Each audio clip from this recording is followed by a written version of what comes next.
Bapak Ibu yang telah hadir di sini. Yang terhormat Kepala Sekolah SDN 1 Jurang Hubung, yaitu Ibu Herawati SPD yang telah hadir, dan ibu-ibu guru SDN 1 Jurang Hubung yang saya banggakan. Di sini izinkan saya untuk menyampaikan materi, yaitu menyebarkan pemahaman dan penerapan pengalaman budaya positif. Sebelum materi ini saya buka, saya akan membacakan susunan acaranya, yaitu yang pertama pembukaan, kedua inti, dan yang ketiga penutup. Marilah kita buka acara ini dengan lafaz basmalah. Bismillahirrahmanirrahim. Demi kelancaran presentasi hari ini, saya mengajak teman-teman semua untuk berdoa menurut agama dan kepercayaannya masing-masing. Berdoa dipersilahkan. Berdoa selesai. Sekarang kita ke pembacaan inti materinya, yaitu yang telah saya sampaikan, yaitu menyebarkan pemahaman dan penerapan pengalaman budaya positif. Untuk sebelum masuk ke materinya, di sini ada pertanyaan tematik Bapak Ibu ya. Yang pertama, pertanyaannya itu apa pentingnya menciptakan suasana positif di lingkungan sekolah? Kalau misalnya Bapak Ibu bilang itu penting, angkat jempolnya. Penting atau tidak? Kalau penting, angkat jempolnya ke atas, tapi kalau tidak penting, angkat jempolnya ke bawah. Oke? Penting atau tidak? Sekarang angkat jempolnya di atas atau ke bawah? Atas. Berarti kita sepakat bahwa menciptakan suasana positif di sekolah itu sangat penting. Di sini ada 8 materi yang akan saya bawakan. Yang pertama yaitu perubahan paradigma belajar, yang kedua disiplin positif, yang ketiga nilai-nilai kebajikan, yang keempat kebutuhan dasar manusia, yang kelima motivasi perilaku manusia, yang keenam posisi kontrol guru, yang ketujuh keyakinan kelas, dan yang terakhir yaitu segitiga restitusi. Next. Nah, yang pertama yaitu pembelajaran paradigma baru. Pembelajaran paradigma baru memfokuskan peserta didik sebagai pusat dalam kegiatan pembelajaran. Melalui rancangan siklus yang berkesinambungan, pembelajaran paradigma baru memberi ruang yang lebih longgar pada peserta didik dalam menyusun perencanaan serta merumuskan asesmen yang sesuai dengan kebutuhan peserta didik. Pembelajaran yang berorientasi pada penguatan kompetensi dan pengembangan karakter yang sesuai dengan dimensi profil pelajar Pancasila. Jadi pembelajaran kita saat ini Bapak Ibu diharuskan untuk berpusat pada murid ya. Kalau dahulu kita teacher center, guru yang pusatnya guru yang mengontrol semuanya. Tapi sekarang kita beralih ke student center, yaitu murid-murid yang menjadi kontrolnya. Jadi kita berpihak pada murid itu mau ngapain, belajarnya mau gimana, sesuai bakat dan minat mereka saat itu. Nah, kita tetap mengacu ke elemen belajar Pancasila, yaitu ada 6 ya Bapak Ibu ya. Ingat tidak elemen Pancasila? Nah, kalau ingat kita bertemu bersama ya, profil pelajar Pancasila. 1, 2, 3. Belajar Pancasila, beriman dan bertakwa pada Tuhan yang esa dan berakhlak mulia, berkebinekaan global, gotong royong mandiri, kreatif dan relatif. Jadi ibu itu harus hafal Pancasila ya. Itu bisa diajarkan anak-anak biar anak-anak juga bisa hafal tentang 5 elemen belajar Pancasila, yaitu kurikulum merdeka ya. Selanjutnya, nah di sini ada kegiatan Bapak Ibu. Kegiatannya itu cobalah buka ya. Nah, cobalah buka ini ada 2. Yang pertama adalah A dan kedua adalah B. Nah, di sini tugasnya si A yaitu menggepalkan tangannya sekuat mungkin. Anggap saja kalian menyimpan benda yang berharga. Kalau kalian melepaskannya berarti kalian kehilangan barang berharga tersebut. Bagaimana caranya? Kalian harus mempertahankan kepala tersebut dari orang yang akan membukanya. Lalu yang si B ini berusaha sekuat mungkin agar yang Temannya ini bisa membuka kepalanya, misalnya bisa mengkritik, merayu, memaksa atau menodong sekalian boleh ya. Jadi yang si B berusaha membuka, yang si A mempertahankan tangan kepalanya. Bisa dipraktekkan 30 detik dengan teman sebelahnya. Ayo mulai buka. Buka tangannya, yang satunya mempertahankan, satunya merayu. Nah, Ibu Desma dari temennya ya Bu. Boleh saya atur ya. Buka temennya. Buka ya, ada yang buka, ada yang masih tertutup ya. Coba Ibu Desma masih tertutup. Coba saya buka ya, coba ya. Ibu apa sih yang simpen itu dulu? Berharga. Boleh lihat nggak sih Bu, sedikit aja lihatnya. Nanti saya kasih uang 25.000. Boleh nggak? Kalau Ibu nggak mau buka, nanti saya cerita di dalam. Buka nggak? Kalau nggak buka, saya cerita belum di jalan loh. Sampai sih motornya kalau nggak buka. Oke, jadi Ibu Desma tetap mempertahankan, mau gimana pun dia tetap mempertahankan ya. Nah, sekarang dari data tersebut bisa kita simpulkan siapa sih yang memiliki peran kontrol dalam memegang tangan ini? Siapa yang kita tidak benar Ibu Surida. Jadi yang memegang kontrol itu yaitu yang punya tangannya masing-masing.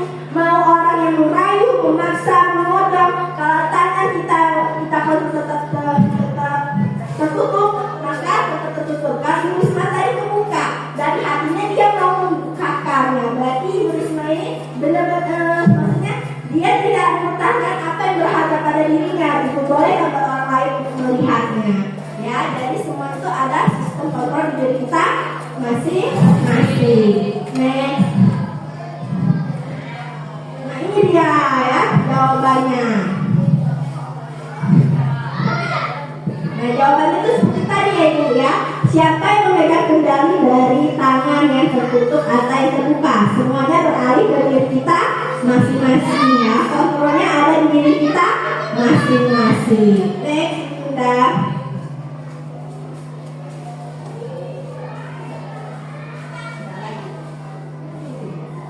Nah, di sini ada gambarnya Ibu tentang kontrol, latar kontrol tentang tangan ya. Sekarang kita masuk ke kontrol tentang anak murid. Nah, di sini ada miskonsepsi tentang teori kontrol. Yang pertama yaitu ilustrasi guru mengontrol murid. Benar tidak bahwa kita bisa mengontrol murid?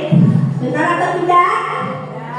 Tidak ya, itu miskonsepsi. Sebenarnya kita tidak bisa mengontrol murid ya. Lalu yang kedua, ilusi bahwa semua penguatan positif, efektif, dan bermanfaat.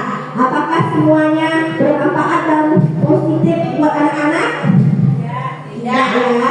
Ada yang bermanfaat buat anak, ada yang tidak juga. Jadi kita tidak bisa memaksa anak itu bahwa apa yang kita lakukan bisa bermanfaat itu iya ya. Lalu ketiga yaitu ilusi bahwa kritik dan membuat rasa bersalah mampu menguatkan karakter. Apakah kalau kita marah-marah ke anak bisa menguatkan karakter anak tersebut? Bisa atau tidak? Tidak ya. Jadi ini konsepsi ya bahwa kritik dan membuat rasa bersalah itu malah bisa menghancurkan karakter anak. Anak jadi pesimis, anak jadi takut. Dia tidak bisa menunjukkan karakternya, malah membuat karakternya jadi jatuh ya. Lalu yang keempat yaitu ilusi bahwa orang dewasa berhak memaksa. Seperti kita nih, berhak tidak memaksa kepada anak-anak? Tidak ya. Seperti kamu harus mengerjakan tugas ini dan harus mendapatkan nilai 100. Bagaimanapun caranya harus dapat nilai 100. Boleh atau tidak? Tidak ya. Kita tidak boleh memaksa kepada anak-anak tersebut. Jadi mereka merasa tertekan kalau kita paksakan ya. Bukan merasa senang hati, malah merasa tertekan. Selanjutnya, nah di sini ada beberapa stimulus respon tentang dunia dan teori kontrolnya. Nah di sini ada stimulus respon realitas kebutuhan kita sama, tapi nyatanya realitanya kebutuhan kita berbeda ya. Seperti saya dengan Ibu Surida ya, kebutuhan kita berdua tidak sama ya. Begitu juga dengan anak murid ya, semuanya mempunyai kebutuhan yang berbeda-beda. Lalu yang kedua yaitu semua orang melihat hal yang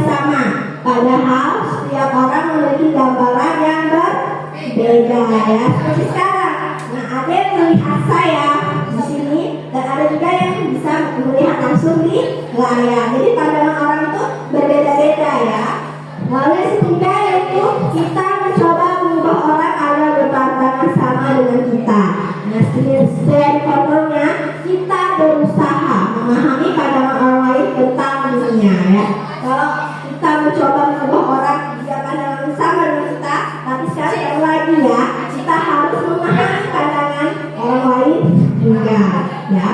Lalu yang keempat, perilaku buruk dilihat sebagai suatu kesalahan. Padahal semua perilaku memiliki tujuan ya. Seperti anak murid kita kalau melakukan kesalahan, jangan kita anggap marah langsung. Tapi kita tanyakan semua perilaku itu mempunyai tujuan. Mengapa dia datang terlambat?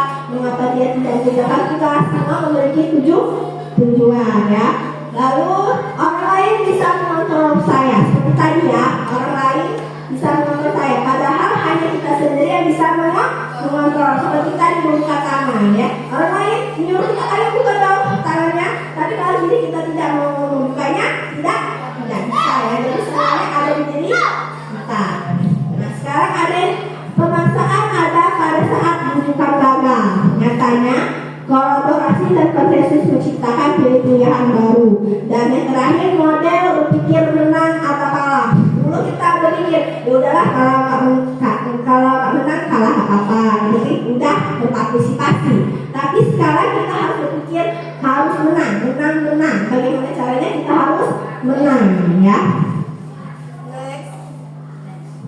Nah di sini ada penerapan disiplin positif. Nah pasti Bapak Ibu pernah dengar apa sih disiplin itu sebenarnya ya. Nah saya mau ibu menuliskan sebenarnya makna dari disiplin itu apa. Nah di sini saya akan membagikan sticky note dan minta ibu untuk menulisnya di sini lalu menempelkannya ke kantong di depan.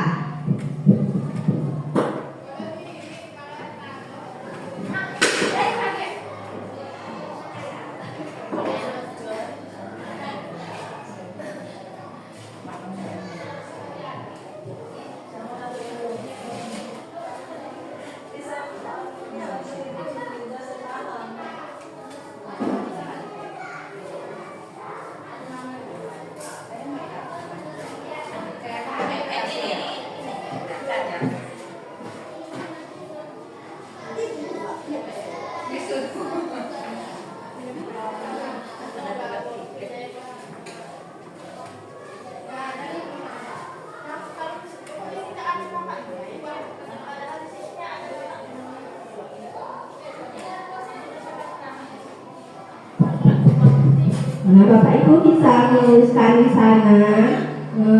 Kalau ibu-ibu mendengar disiplin, apa yang terbayang di benak Bapak Ibu? Yang terlintas di pikiran Bapak Ibu tentang disiplin itu apa? Boleh penelitiannya, boleh contoh-contohnya, pokoknya apa saja yang terlintas di pikiran Bapak Ibu kalau saya bilang kata disiplin. Kalau sudah, boleh tempelkan ke karton yang sudah saya sediakan di depan.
Terima kasih ibu-ibu yang sudah menempelkan dari kata disiplin. Jadi saya akan membacakannya ya. Apa sih disiplin benar?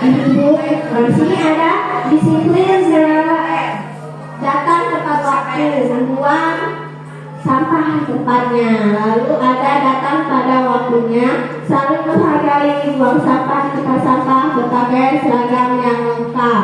Lalu ada juga yang menuliskan mentaati aturan sekolah, datang tepat waktu, berdoa sebelum belajar, berpakaian yang rapi. Lalu di sini juga ada dari Ibu Risma, disiplin harus diterapkan di segala aspek hidup kita. Salah satu contohnya ketika di sekolah itu kita harus disiplin di sekolah, mengikuti peraturan sekolah seperti jam masuk dan pulang sekolah. Lalu di sini juga ada dari Ibu Hana, di situ itu buang sampah pada tempatnya, tidak boleh datang terlambat, anak-anak selalu mengerjakan PR-nya, kreatif dan aktif dalam pembelajaran. Ini juga ada tulisan disiplin adalah suatu peraturan yang mengikat, contohnya datang ke sekolah tepat waktu. Dan yang terakhir ada berpakaian rapi, datang tepat waktu, membuang sampah pada tempatnya. Nah di sini adalah semua bayangan pikiran Bapak Ibu tentang disiplin. Lalu apa sih disiplin itu? Ibu Indah. Nah, di sini kebanyakan orang akan menghubungkan kata disiplin dengan kata tertib, teratur, dan kepatuhan pada peraturan. Kata disiplin juga sering dihubungkan dengan hukuman, padahal itu sungguh berbeda. Karena belajar tentang disiplin positif tidak harus dengan memberi hukuman. Justru itu adalah salah satu alternatif terakhir dan kalau perlu tidak digunakan sama sekali. Nah, kata disiplin ini dari bahasa Latin yaitu disiplin yang artinya belajar. Jadi sebenarnya disiplin ini belajar untuk mencapai tujuan tersebut, bukan berarti peraturan kepatuhan tentang peraturan tersebut, tapi disiplin itu belajar untuk mencapai tujuannya. Dan sini ada Bapak pendidikan kita, yaitu siapa Bapak Ibu? Bapak pendidikan kita? Iya, Bapak pendidikan kita yaitu Ki Hajar Dewantara. Nah, sini ada pernyataannya tentang disiplin. Coba saya minta bantu Ibu Yuhana untuk membacakan apa sih pernyataan dari Bapak kita Ki Hajar Dewantara.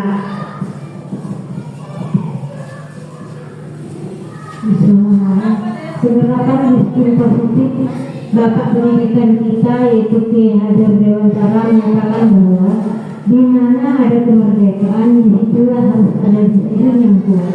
Sungguh pun disiplin itu bersifat self-disiplin, yaitu kita sendiri yang mewajibkan kita dengan sekeras-kerasnya. Tetapi itu sama saja, sebab jika kita tidak cakap melakukan self-disiplin, wajiblah semua lain dengan disiplin dengan diri kita. Dan peraturan mengenai itulah harus ada di dalam suasana yang berbeda. Ki Hajar Dewantara, pemikiran, konsepsi, keteladanan, sikap merdeka, cetakan kelima 2013 halaman 170. Di situ Ki Hajar menyatakan bahwa untuk mencapai kemerdekaan atau dalam konteks pendidikan kita saat ini, untuk menciptakan manusia merdeka, syarat pertamanya adalah harus ada disiplin yang kuat. Disiplin yang dimaksud adalah disiplin diri yang memiliki motivasi internal. Jika kita tidak memiliki motivasi internal, maka kita memerlukan pihak lain untuk mendisiplinkan kita atau memotivasi eksternal, karena berasal dari luar, bukan dari dalam diri kita sendiri. Terima kasih. Oke, terima kasih kepada Ibu Yohana yang telah membantu saya membacakan apa sih pernyataan dari Bapak pendidikan kita. Boleh kita kasih aplaus buat Ibu Yohana. Yang hebat, anak hebat, kita hebat, semua hebat. Oke, selanjutnya Ibu Yuda. Nah, di sini juga ada secara umum disiplin positif adalah suatu pendekatan untuk menerapkan disiplin dari dalam diri anak tanpa hukuman dan hadiah. Jadi kita ibu tidak boleh memberikan hukuman ataupun hadiah ya untuk mendisiplinkan anak.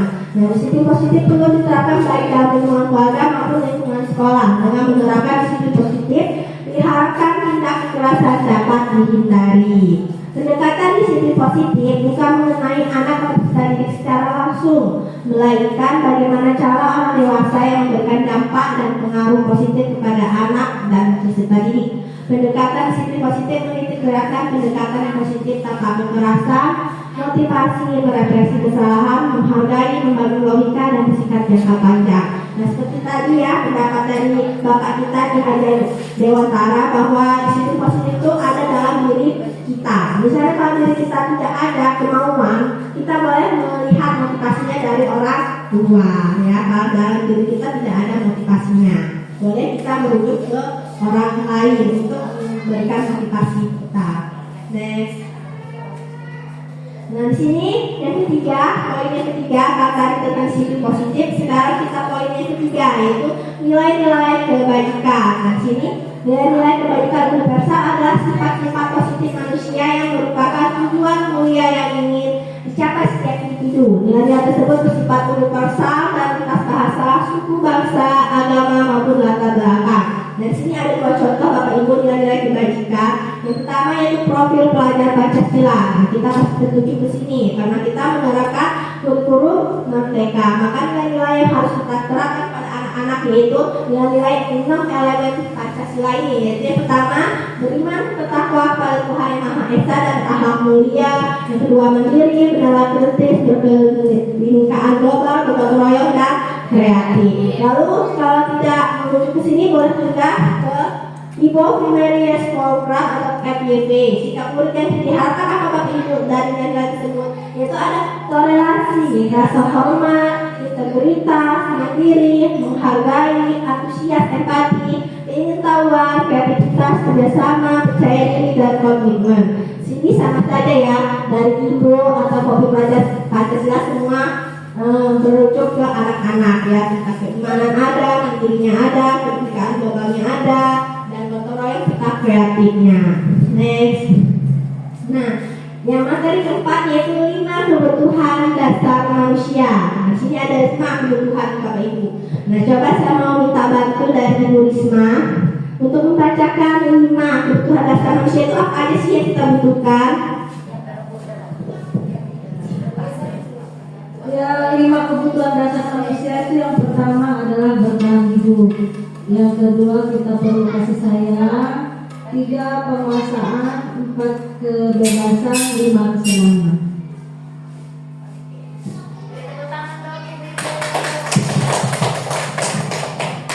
Terima kasih untuk Ibu Risma yang telah membacakan.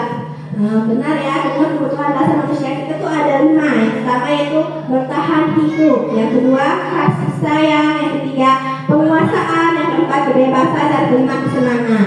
Yang pertama bertahan hidup. Dari apa aja sih kita bisa bertahan hidup? Yang pertama itu ada dari makanan, pakaian, tempat tinggal, keamanan dan kesehatan. Tanpa poin-poin ini kita tidak bisa bertahan hidup.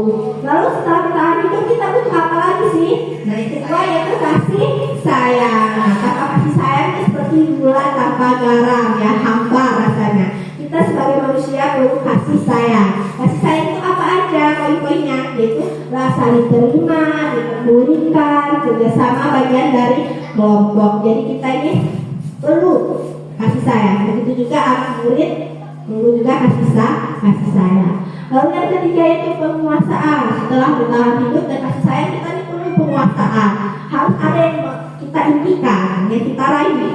Kalau kita ada, kita tidak ada motivasinya. Kita mau ngapain sih setelah bertahan hidup? Kita mau apa? Jadi kita harus ada penguasaan, yaitu harga diri yang harus kita jaga. Keinginan untuk dianggap pemimpin. Kita pasti mau kita dianggap orang lain ya. Lalu yang berprestasi dan diakui. Semua orang seperti kita, orang punya PIL-nya yaitu diakui ya. Lalu yang keempat yaitu kebebasan. Siapa di sini yang mau terkekang? Tidak ada ya. Semua butuh kebebasan. Kebebasan ini apa aja? Mandiri, memilih pilihan, mencoba hal baru, mampu mengendalikan dirinya ya. Lalu yang terakhir yaitu kesenangan. Semua orang butuh kesenangan.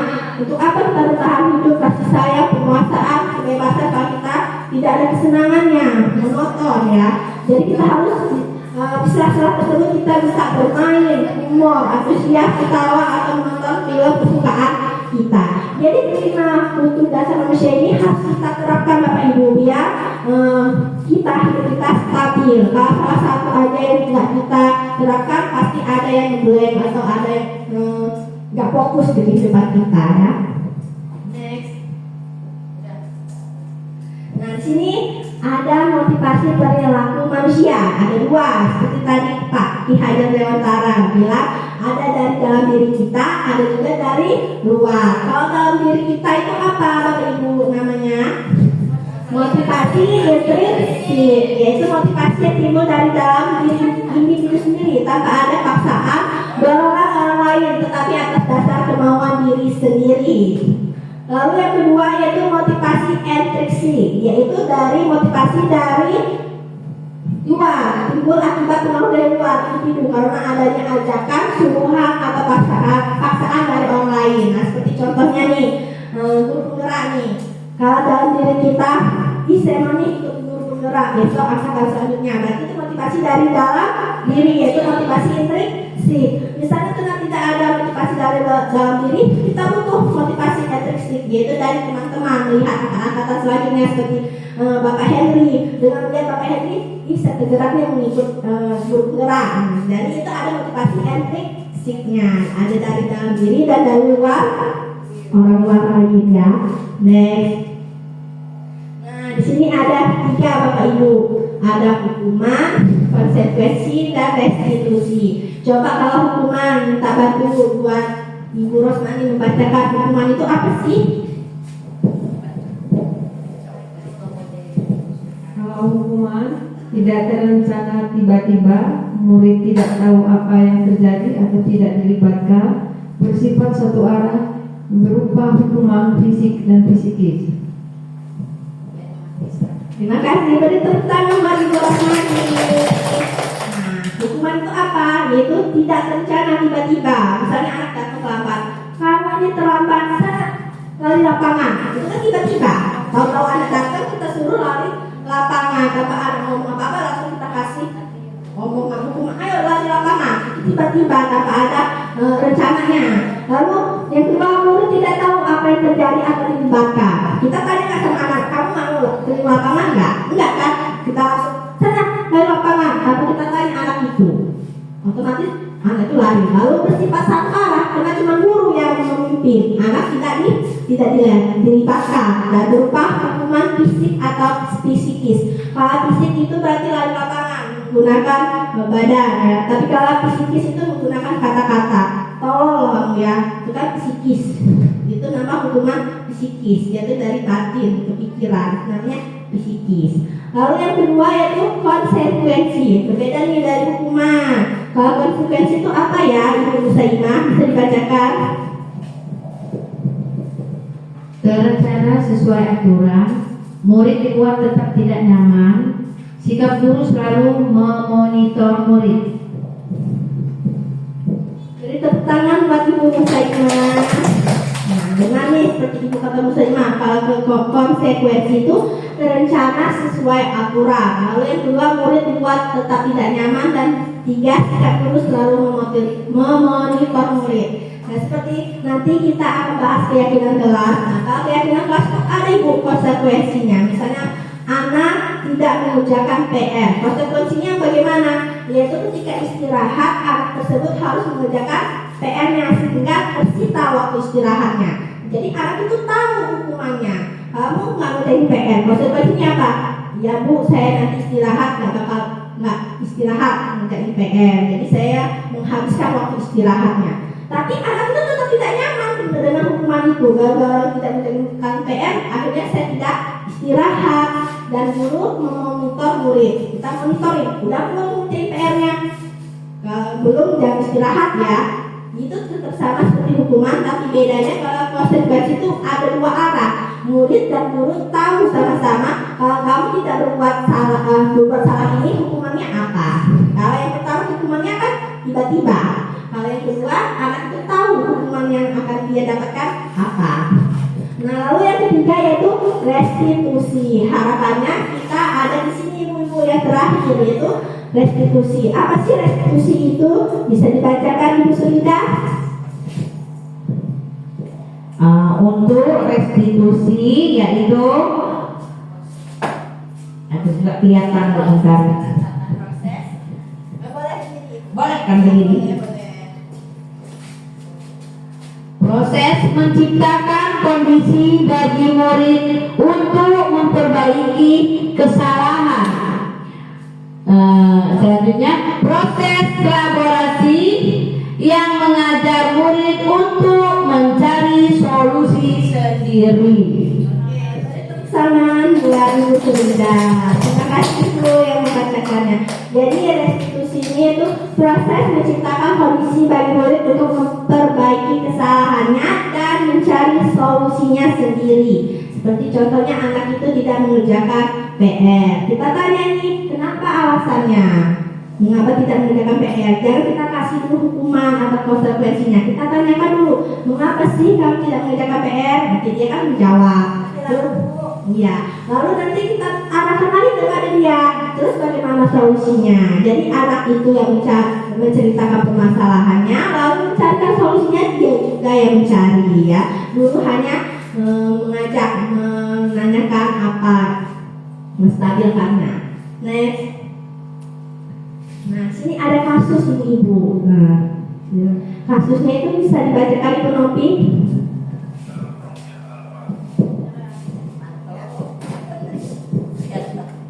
Iva kurang menguasai pembelajaran matematika, sehingga pada saat pembelajaran tersebut berlangsung, dia lebih banyak berdiam diri atau menggambar di buku pelajarannya. Pada saat guru matematikanya Pak Seno menanyakan pertanyaan, Iva menjadi gugup dan tak sengaja menjatuhkan tas dari kursi, serta tiba-tiba menjadi gagap pada saat berupaya menjawab. Seluruh kelas pun tertawa melihat perilaku Iva yang bicara tergagap dan terkejut tersebut. Pak Seno pada saat itu membiarkan teman-teman Iva menertawakan Iva yang tergagap dan malu luar biasa, dan malahan minta Iva untuk maju ke depan dan berdiri di depan kelas sambil menunjukkan hidungnya karena tidak bisa menjawab pertanyaan Pak Seno. Kelas makin gaduh dan anak-anak pun tertawa melihat Iva di depan kelas memegang ujung hidungnya. Terima kasih Ibu Novi telah membacakan kasus ini ya. Nah, di sini ada kasus tentang IPA di pelajaran Pak Seno, yaitu pelajaran matematika. Nah, di sini ada pertanyaan Bapak Ibu. Tadi kan kita sudah membahas nih 3, hukuman, konsekuensi, dan restitusi. Nah, dari kasus ini menurut Bapak Ibu setuju nggak dengan tindakan Pak Seno? Setuju atau tidak? Tadi ya, kalau setuju angkat jempolnya ke atas, kalau tidak setuju angkat jempolnya ke bawah. Oke, 1, 2, 3, setuju atau tidak? Tidak. Oke, tidak. Mengapa alasannya tidak setuju? Ayo Ibu Yunda boleh, maka Ibu Yunda. Baik, terima kasih. Jadi kenapa tidak setuju? Karena bentuk dari perlakuan Pak Seno ini adalah sebuah hukuman yang membuat IPA ini merasa bahwa dia ini seakan-akan salah, padahal dia punya tujuan tertentu, bahwa dia punya maksud juga kenapa dia tidak memperhatikan seperti itu. Oke, beritahu tepuk tangan buat Kang Yunda ya, setelah mencoba menjawab ya. Betul Ibu Yunda, dua-duanya langsung diborong ya pertanyaannya ya. Jadi alasannya mengapa? Karena Pak Seno ini memberikan hukuman. Yang kedua yaitu apakah sebuah hukuman atau konsekuensi? Benar kata Ibu Yunda, yaitu sebuah hukuman karena dia tiba-tiba menurut IPA maju ke depan, berdiri dan menunjuk hidungnya. Itu kan berarti tiba-tiba, ayo kamu maju. Tapi kalau konsekuensi kan udah berencana, IPA sudah tahu konsekuensinya apa. Tapi itu Pak Seno tiba-tiba langsung menyuruh IPA ke depan. Tapi dia hukuman karena secara tiba-tiba dan melakukan satu arah. Cuman Pak Seno yang menunjuk, IPA tidak diberi kesempatan untuk menjawabnya. Next. Nah, di sini ada materinya kena, yaitu 5 posisi kontrol guru. Nah, di sini ada 5. Yang pertama, penghukum, pembuat rasa bersalah, teman, pemantau, dan manajer. Sekarang Ibu di mana nih posisinya? Udah tahu belum? Apa sih penghukum itu, pembuat rasa bersalah itu, teman, pemantau, atau manajer ya. Nah, mungkin dari materi ini nanti saya berharap ibu-ibu bisa ada di posisi yang terakhir, yaitu manajer. Kalau emang tidak bisa, minimal ada di posisi pemantau ya. Nah, sekarang kita lihat. Nah, di sini ada video 5 posisi kontrol dari Kemendikbud, bisa kita lihat, biar ibu bisa tahu nih apa sih bedanya penghukum, pembuat rasa bersalah, teman, pemantau atau manajer.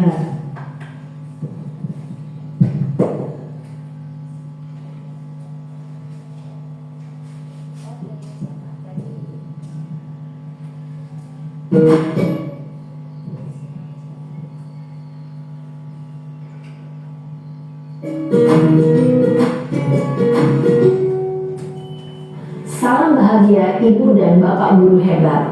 Dalam penerapan disiplin positif restitusi, salah satu program yang dikembangkan adalah 5 posisi kontrol. 5 posisi kontrol dalam restitusi adalah proses perjalanan seorang pendidik agar dapat mengenali dirinya. Pada video kali ini, kita akan membahas tentang 5 posisi kontrol yang dikembangkan oleh Diane Goshen dan contoh penerapannya.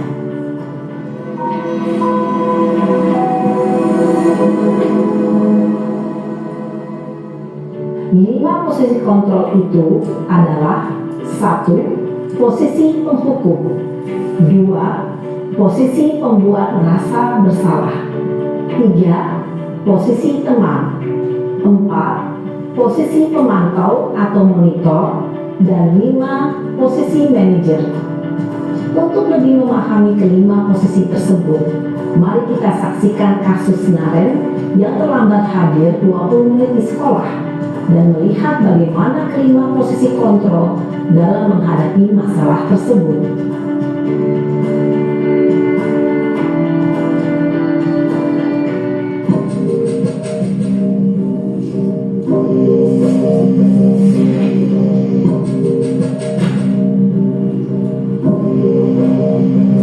Naren, sini kamu. Selamat pagi, Bu. Selalu terlambat. Kamu deh, pasti terlambat. Maaf, Bu. Saya Apa? Apa coba? Alasan kamu apa lagi? Kapan sih kamu tidak terlambat? Malas sekali ya kamu jadi anak. saya Dasar pemalas. Gak kapok-kapok sih kamu. Sudah berapa kali terlambat? Sana, kamu keliling lapangan basket 2 kali. kenapa saya harus keliling lapangan basket, Bu? Kenapa? Kamu melawan ibu? Berani-beraninya jawab. Sudah terlambat, masih berani jawab pula. Sekarang, keliling lapangan basket 5 kali sekalian. Biar kapok. Cepat. Pergi sana ke lapangan basket. Posisi penghukum biasanya berbicara dengan nada tinggi, menghardik, menunjuk-nunjuk, menyakiti, dan menyindir. Hukuman bisa berupa fisik maupun psikis. Ibu dan Bapak guru hebat, dampak yang terjadi pada murid ketika guru berada pada posisi penghukum adalah murid cenderung akan memberontak, bahkan menyimpan dendam.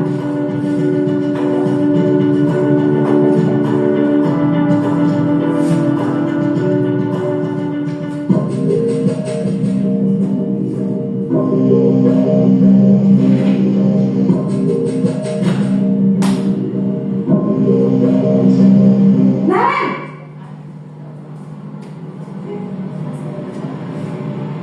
Selamat pagi, Bu. Naren. Kamu kenapa terlambat lagi, nak? Ya Tuhan, Naren. Kamu senang ya bikin ibu susah ya? Kalau kamu terlambat lagi, nanti ibu yang ditegur bapak kepala sekolah, nak. Disangka ibu tidak bisa membina kamu. Duh, gimana ini? Maaf, Bu. Duh, Gusti Naren. Kamu suka ya kalau ibu ditegur bapak kepala sekolah? Terus, sekarang ibu harus tulis apa yang di buku absen? Ini kamu sudah sering terlambat loh. Ibu harus apa coba? Maaf, Bu. Maaf sekali. Ya sudah, lain kali jangan bikin ibu susah lagi anak ya. Ibu tidak akan kuat lagi kalau kamu begini terus. Bisa jantungan kalau ibu Nah, ini dia ya Bapak Ibu sudah menyaksikan 5 posisi kontrol. Nah, ini ada Naren. Nah, Ibu udah menonton videonya bagaimana guru itu menghadapi Naren dari dia sebagai posisi sebagai pemukul, pembuat rasa bersalah, teman, manajer atau pemantau ya. Nah dari situ bisa ibu lihat sebaiknya kita lakukan seperti apa. Apakah ibu mau menerapkannya sebagai pemantau, manajer, pembuat rasa bersalah, penghukum atau sebagai teman. Harapan saya ibu bisa menerapkan seperti manajer minimal yaitu pemantau ya. Nah di sini ada kasus nih siswa lupa bawa topi. Nah di sini ada contoh kata-katanya. Sebagai hukum itu apa, pemantau itu apa, pembuat rasa bersalah itu apa. Nah saya mau minta bantu Ibu Desma untuk membacakan kalau sebagai hukum dan sebagainya itu gimana sih kata-katanya. Penerapan 5 posisi kontrol guru.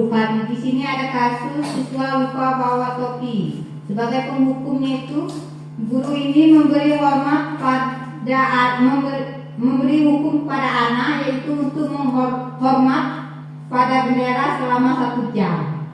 Terus pembuat rasa bersalah harus berapa kali lagi bapak atau ibu bilang topi setiap hari Senin dipakai, ibu kecewa dengan kamu. Terus sebagai teman, ayo dong nak, ikuti aturan sekolah. Tidak susah kan, tolong bantu ibu sekali ini. Jangan sampai berbuat seperti ini lagi. Terus sebagai pemantau, kamu hari ini sudah melanggar peraturan sekolah. Kamu tahu kan konsekuensinya? Senin depan ibu tahu kamu sudah pakai topi. Terus sebagai manajer, apakah kamu tahu kesalahan kamu? Bagaimana kamu memperbaiki kesalahanmu?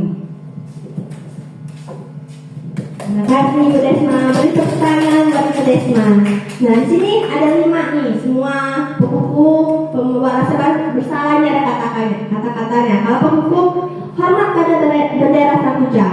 Seperti dulu ya, jangan dulu ada nih kita selalu dihukum. Saya juga dulu pernah disuruh hormat pada bendera, suruh tegak ke depan, angkat kakinya, geler kan. Jadi ya itu dulu ada penghukum. Sekarang tidak ada lagi yang ibu ya seperti itu ya. Diharapkan tidak ada lagi. Nah yang kedua itu pembuat rasa bersalah ya. Jadi anak-anak ini kita bikin dia tuh merasa bersalah, kecewa, gitu kan, merasa sedih dengan kita kata-kata seperti itu. Harus berapa kali lagi ibu bilang topi setiap hari Senin itu harus dipakai. Ibu kecewa sama kamu dengan kata-kata ibu kecewa sama kamu. Berarti anak itu sedih. Oh ibu ini merasa kecewa. Jadi dia merasa bersalah kan. Lalu yang ketiga itu teman. Ada kata-kata seperti ini. Ada ajakan, ayo dong nak, ikuti aturan sekolah. Tidak susah kan? Tolong bantu ibu sekali ini, jangan sampai berbuat seperti ini lagi. Nah, seperti teman itu kita rayu, kita dekat dengan pendekatan kasih sayang ya. Lalu yang keempat yaitu pemantau dengan keyakinan kelas ya. Kita pantau, kamu hari ini sudah melanggar peraturan sekolah. Kamu tahu kan konsekuensinya apa?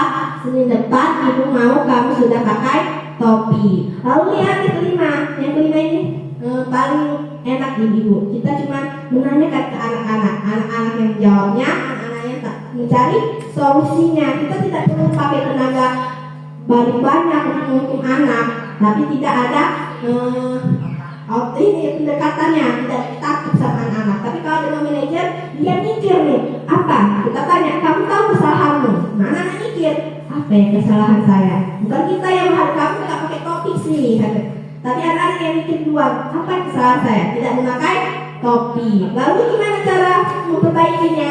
Anak-anak sendiri itu juga yang mencari solusinya. Bukan ibu guru ya, kamu besok harus pakai topi. Tapi biarkan anak-anak mikir. Dengan cara dia memikir, dia bisa mencari solusinya sendiri. Nanti akan terapkan yang kena dari anak-anak itu sendiri tanpa paksaan. Next Bunda. Nah sekarang ada keyakinan kelas. Mengapa keyakinan kelas? Mengapa bukan peraturan kelas? Beda nggak keyakinan kelas dan peraturan kelas ya?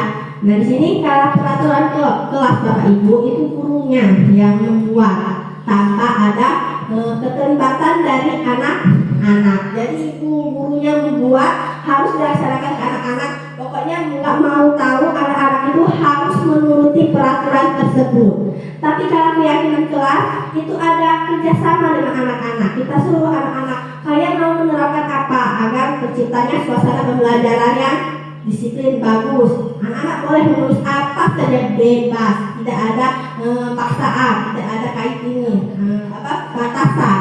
Dari anak-anak tersebut kita kumpulkan, kita simpulkan, kita terapkan bareng-bareng. Ini loh anak-anak yang telah kalian tulis, kalian sepakati nggak nih yang kalian tulis?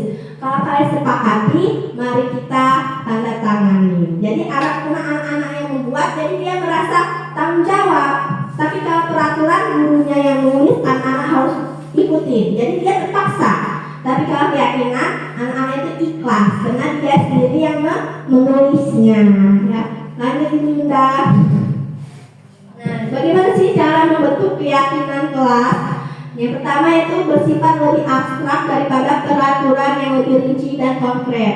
Keyakinan kelas berupa pernyataan universal yang dibuat dalam bentuk kalimat positif. Jangan kalimat negatif ya Ibu, karena kita tahu semua kalimat negatif itu pasti dilanggar. Jangan. Karena kata-kata jangan kita merasa kenapa sih jangan? Jadi kita ubah jangan itu jangan. Kita ubah, silakan di kalimat positif. Misalnya, janganlah membuang sampah sembarangan. Kenapa kita jadi merasa tertantang? Udahlah buang aja, kenapa emangnya konsekuensinya apa?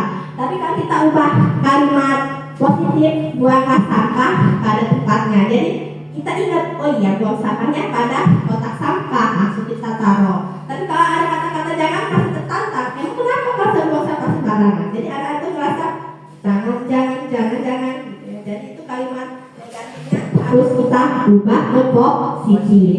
Lalu yang ketiga yaitu keyakinan kelas tidak dibuat dalam jumlah banyak sehingga mudah diingat dan dipahami oleh semua warga kelas. Cukup 4-5 saja, nggak perlu nyampe 12-10 yang bikin anak-anak cepat lupa. Lalu yang kelima, pembuatan keyakinan melibatkan semua warga kelas melalui kegiatan curah pendapat. Seperti yang saya katakan tadi ya, anak-anak disuruh nulis dari semuanya dari anak-anak. Kita guru cuma menjadi pemantau menyimpulkan hasil dari anak-anak tersebut. Lalu yang keenam, keyakinan kelas tidak kembali dari waktu ke waktu.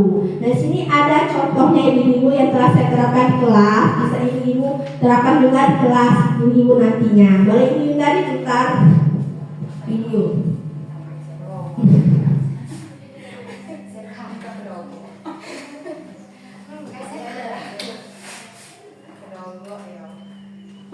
Nah ini ada video aksi nyata saya membuat keyakinan kelas di kelas 4.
Keyakinan yang kalian tulis ya, nanti ibu simpulkan dan kita sepakati sama-sama.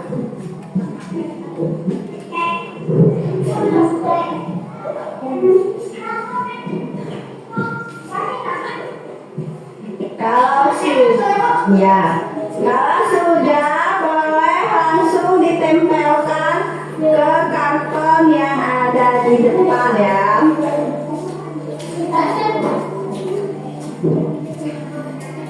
Tulis.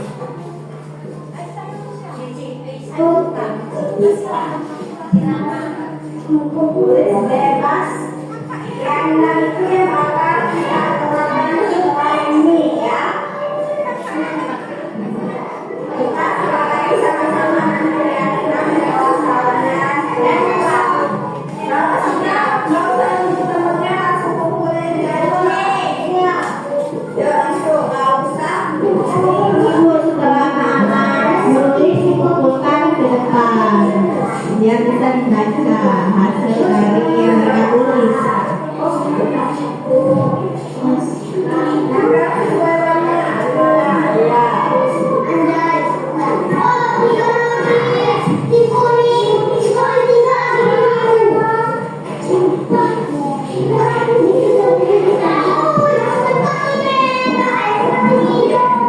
Semuanya sudah menulis ya. Setelah ditulis, gurunya membacakan satu-satu lalu disimpulkan mana yang mau diambil. Di sini ada cincin, tidak lepas paku, baju harus kaki. Setuju atau tidak?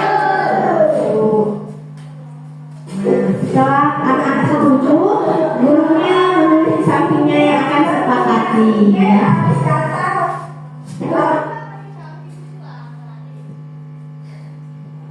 Sudah. Nah ini ya Bapak Ibu ya, cara-cara membuat keyakinan kelas. Setelah disimpulkan, anak-anak maju ke depan untuk menandatangani hasil dari keyakinan kelas tersebut. Harus ditandatangan biar anak-anak merasa bahwa dia bertanggung jawab membuat keyakinan tersebut. Saya harap besok ibu-ibu bisa membuat keyakinan kelasnya masing-masing dengan anak-anak. Kalau ibu perlu bimbingan, nanti saya akan ke kelas saya membantu untuk menyusun keyakinan kelas tersebut. Nah ini ada contoh keyakinan kelas, yaitu keyakinan kelas 1, yaitu setiap anggota kelas perlu belajar, setiap anggota kelas perlu senang, setiap anggota perlu melakukan tugas, setiap anggota kelas perlu saling menghargai, setiap anggota kelas perlu merasa aman. Jadi keyakinan kelas itu tidak perlu panjang-panjang, cukup singkat saja dan mudah diingat oleh anak-anak.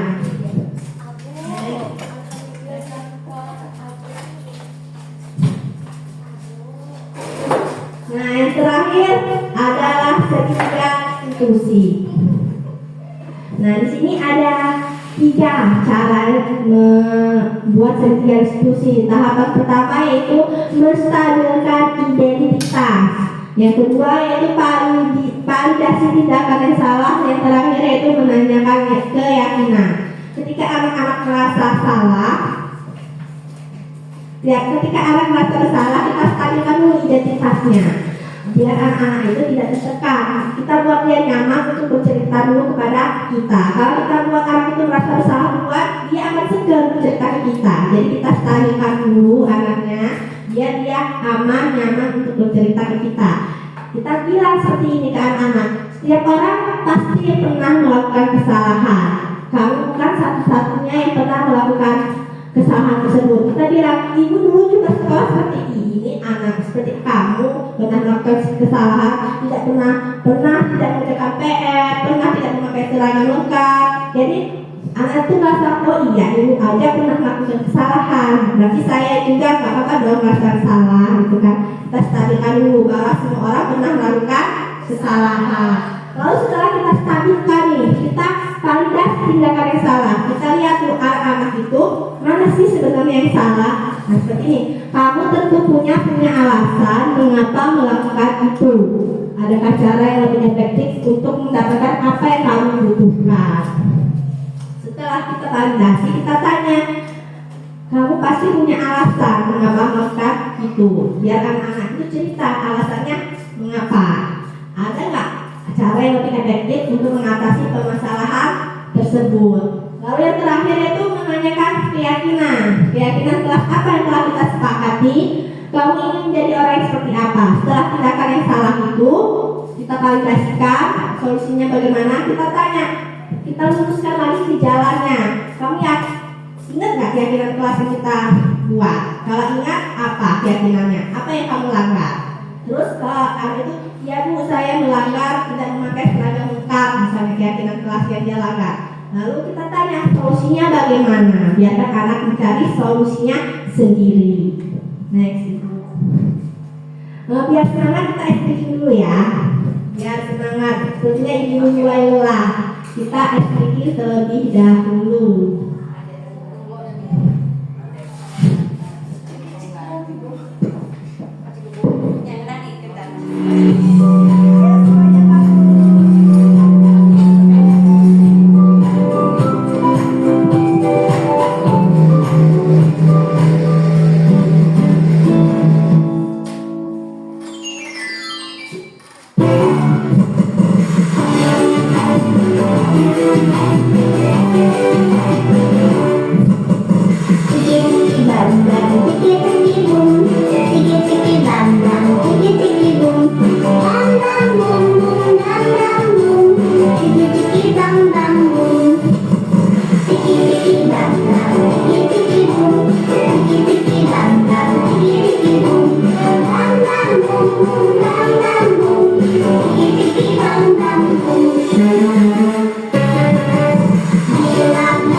Saudara merasa semangat, gairah, udah ya, waktunya masih semangat. Ini materi yang terakhir, jadi harus semangat deh ibu. Nah tadi itu ada 3 ya. Yang pertama itu menstabilkan identitas. Apa sih yang harus kita stabilkan? Bagian dasar dan segitiga bertujuan untuk mengubah identitas anak dari orang yang gagal karena melakukan kesalahan menjadi orang yang sukses. Anak yang melanggar peraturan karena sedang bisa diperhatikan adalah anak yang sedang mengalami kegagalan. Dia mencoba untuk memenuhi kebutuhan dasarnya namun ada berkurang. Kalau kita mengkritik dia, maka kita akan tetap membuatnya dalam posisi gagal. Kalau kita ingin dia menjadi reflektif, maka kita harus meyakinkan si anak dengan cara mengatakan kalimat-kalimat ini. Berbuat salah itu tidak apa-apa. Tidak ada manusia yang sempurna. Saya juga pernah melakukan kesalahan itu. Kita bisa menyelesaikan ini. Bapak Ibu tidak tertarik nih siapa yang salah, tapi Bapak Ibu mau mencari solusi dari permasalahan itu. Kamu berhak merasa begitu. Apakah kamu sedang mencari teman yang baik buat dirimu sendiri? Jadi kita stabilkan. Dia emang salah, kita maki-maki. Jadi makin tertekan. Tapi kita harus stabilkan biar anak merasa nyaman dulu ke kita. Lalu yang sisi kedua yaitu Ibu Yunda, validasi tindakan yang salah. Saya minta bacakan oleh Ibu Risma. Boleh dibacakan yang kedua ini.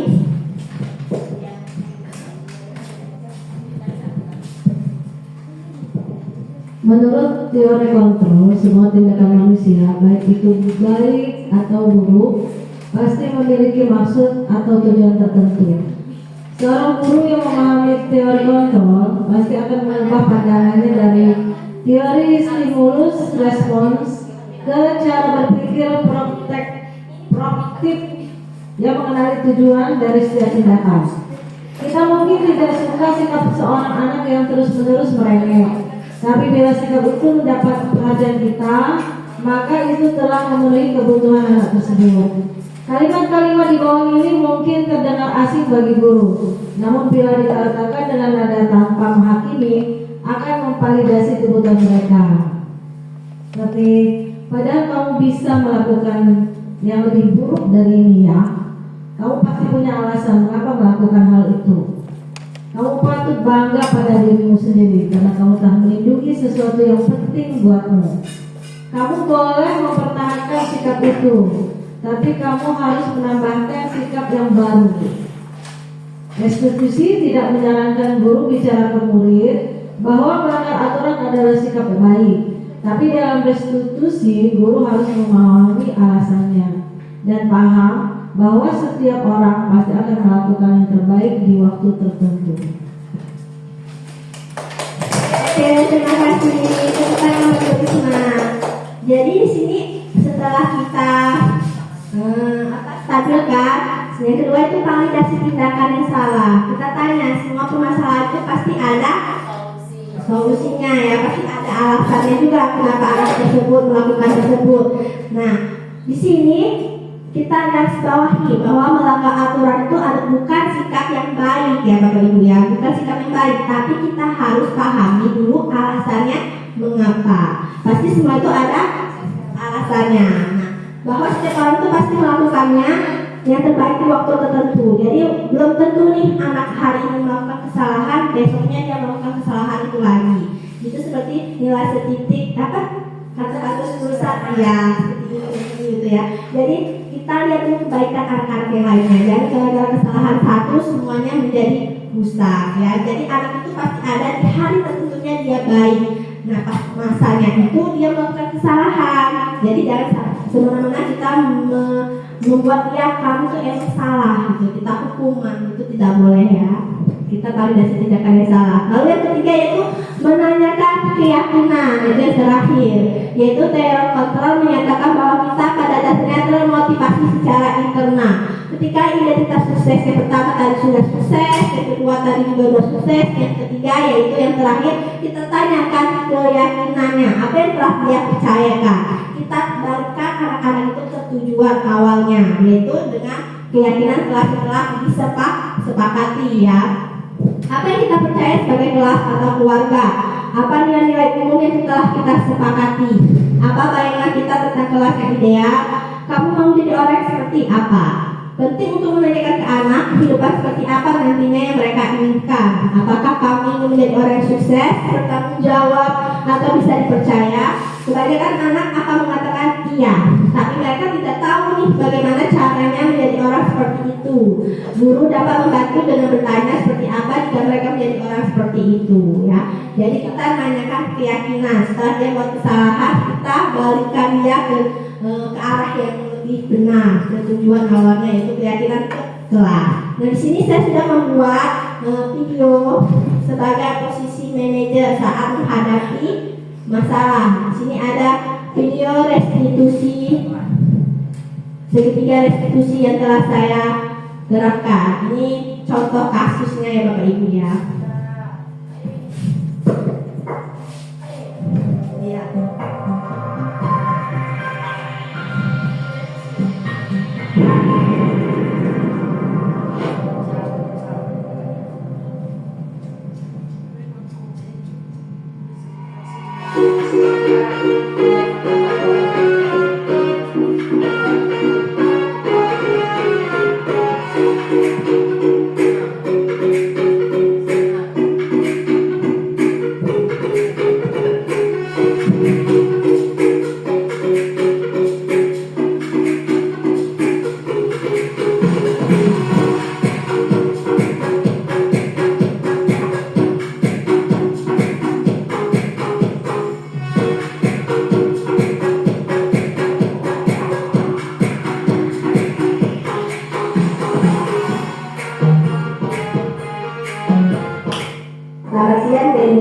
Siang, Bu. Tadi pagi Denny datang terlambat ya ke sekolah. Iya, maaf, Bu. Lalu Ibu lihat Denny juga tidak memakai dasi. Karena dasi saya ketinggalan di rumah, Bu. Iya, Ibu dulu pas sekolah pernah seperti Denny, pernah datang terlambat, lalu pernah tidak memakai seragam lengkap juga seperti Denny. Nah, di sini Ibu tidak mau mencari siapa yang salah, tapi Ibu mau mencari solusinya. Coba ceritakan ke Ibu mengapa Denny bisa datang terlambat dan tidak memakai dasi. Sebelum jalan ke sekolah, saya mencari dahulu dasi saya di rumah. Kemarin dijemput pas hari Minggu. Lalu saya mencari di rumahku dan ternyata tidak ketemu. Makanya saya datang sekolah terlambat. Oh begitu, jadi Denny datang terlambat karena mencari dasi dulu ya. Ibu juga dulu pernah tuh mencari barang tapi tidak ketemu, jadi cepat-cepat nyarinya terlambat kan, tapi tetap tidak ketemu ya. Nah sekarang Ibu mau tanya keyakinan kelas yang telah kita sepakati. Nah coba Denny tunjukkan mana kesepakatan kelas yang dulu Denny terapkan. Harus datang tepat waktu dan memakai seragam lengkap. Iya, Denny masih ingat ya keyakinan kelas kita dengan benar. Jadi keyakinan kelas kita itu datang tepat waktu dan memakai seragam lengkap. Nah coba gimana solusi dari Denny agar permasalahan dari Denny ini bisa teratasi? Solusinya bagaimana?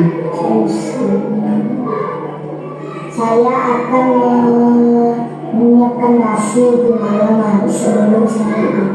Jadi besok pagi saya tinggal mandi dan makan lalu berangkat ke sekolah. Iya, Ibu terima solusi dari Denny itu bagus solusinya. Jadi Ibu juga setuju dengan pendapat Denny. Jadi sebelum tidur kita harus menyiapkan dahulu perlengkapan sekolah seperti dasi, tas, buku pelajaran, apakah ada PR atau tidak. Jadi ketika besok paginya Denny tidak sibuk mencari lagi karena malamnya sudah disiapkan semua. Jadi ketika Denny bangun tidur bisa langsung mandi, sarapan lalu pakai semuanya. Jadi Denny bisa tepat waktu ke sekolah ya. Terima kasih masukannya.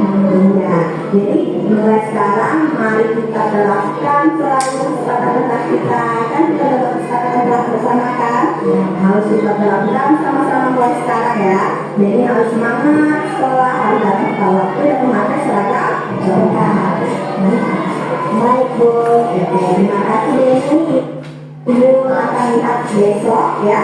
Harus tepat waktu dan memakai dasi. Sekarang jadi boleh. Jadi itu salah satu contoh kasus bagaimana menerapkan segitiga restitusi ya Bapak Ibu ya.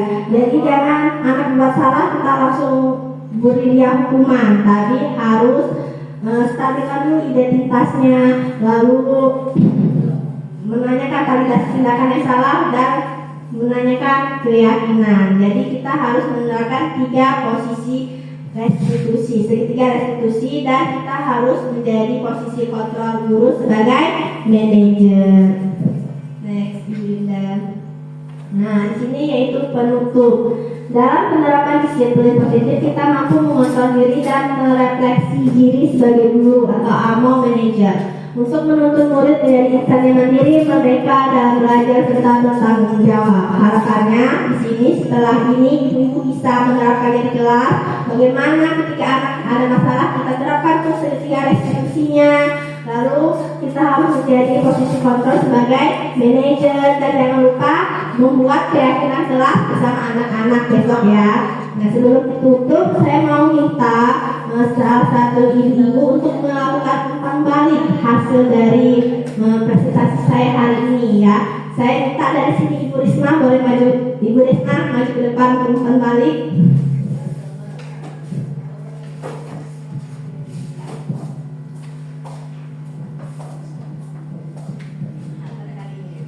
Assalamualaikum warahmatullahi wabarakatuh. Waalaikumsalam warahmatullahi wabarakatuh. Terima kasih untuk pembelajaran hari ini yang tentang budaya positif.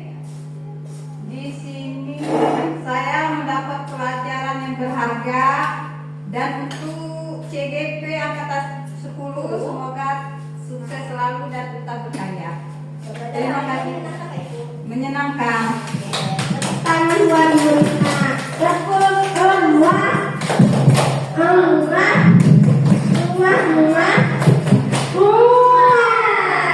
Oke, terima kasih buat Ibu Desma. Dari yang di depan nih, saya mau minta bantu dari Ibu Yohana untuk memberikan umpan baliknya.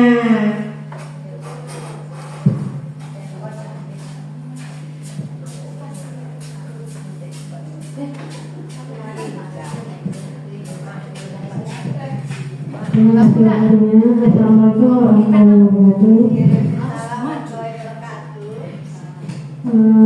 Untuk pelajaran hari ini kita menerapkan budaya positif untuk SDM dan hukum yang sekarang dipaparkan oleh CGP Angkatan 10.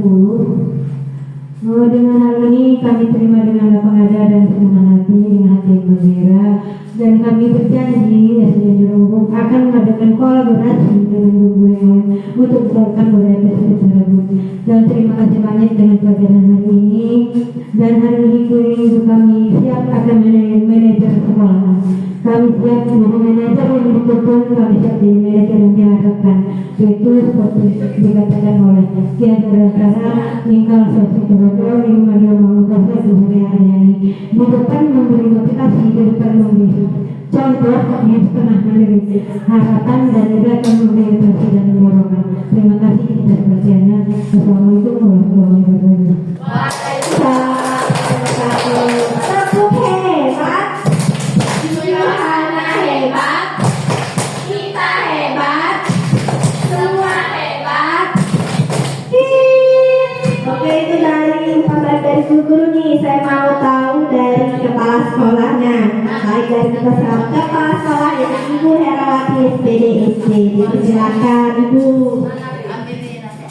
Assalamualaikum warahmatullahi wabarakatuh. Waalaikumsalam warahmatullahi wabarakatuh. Terima kasih kepada Ibu Mentari yang telah memberikan materi tentang disiplin ya. Saya harap untuk guru-guru dalam pembelajaran ini kita bisa menerima dengan baik, kemudian bisa kita kembangkan ya. Khusus ibu-ibu yang masih muda-muda, coba ikut CGP ya. Calon guru penggerak ya, supaya sekolah kita bisa maju ya. Berlama-lama ya. Ini motivasi dari Bu Mentari, Pak Hen dan Bu Yunda ya. Semoga semua bisa menjadi CGP, itu harapan saya. Wassalamualaikum warahmatullahi wabarakatuh. Oh iya, tak lupa hari ini sangat menyenangkan sekali ya Ibu ya. Ya, terima kasih Bu Mentari, Bu Yunda. Assalamualaikum warahmatullahi wabarakatuh. Tepuk hebat. Ibu Hera hebat. Kita hebat. Semua hebat. Oke, hari ini cukup sudah materi kita. Sebelum ditutup, saya mau buat ibu speaking yang terakhir, yaitu ketika saya bilang tepuk 1 menggunakan kepala sebagai angka 1 seperti ini ya. Lalu kalau angka 2, angkanya kepala juga seperti angka 2 begini. Oke, siap? Coba angka 2 dulu. Angka 2. Oke, siap ya, biar semangat. Iya. Tepuk 1. Leher, pakai kepala, bukan pakai tangan ini ya. Tepuk 2. Tepuk 3. Oke, cukup pusing ya Bapak ya. Nah itu kan menggairahkan semangat kalian dan tidak ngantuk. Jadi dengan gaya-gaya kepala bisa menghilangkan ngantuknya. Terima kasih kepada ibu-ibu dan kepala sekolah yang telah memberikan supportnya, dukungnya, waktunya untuk hari ini. Untuk saya menyampaikan materi budaya positif. Itu saja. Saya akhiri. Wassalamualaikum warahmatullahi wabarakatuh.